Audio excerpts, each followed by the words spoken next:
Ապրիլի 5-ին քրիստոնեական լուսավոր տոնը միավորեց աշխարհասփյուռ հայությանը փառաբանելու Քրիստոսի հրաշափառ հարությունը։ Այդ առթիվ հայ առաքելական Սուրբ եկեղեցու թեմերում անցկացվեցին զատկական պատարագներ և տոնախմբություններ։ Առաջնորդանիստ եկեղեցիներում տոնական պատարագ մատուցեցին թեմակալ առաջնորդները։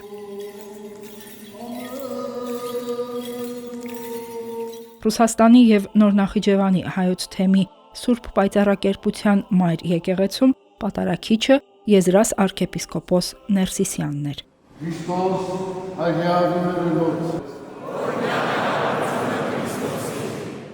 Մոսկվայի հայությունը մեծ հանդիսանքով նշեց տոնը։ Եկեղեցական արարողություններին և ժողովրդական տոնախմբությանը մասնակցելու համար առաջնորդանիստ եկեղեցում էին հավաքվել հարյուրավոր մարդիկ։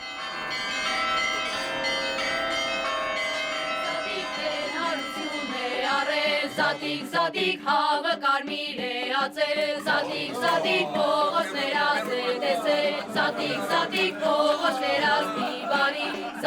զատիկ շնորհավոր նոր տարի, զատիկ նոր տարի ու նոր բարի։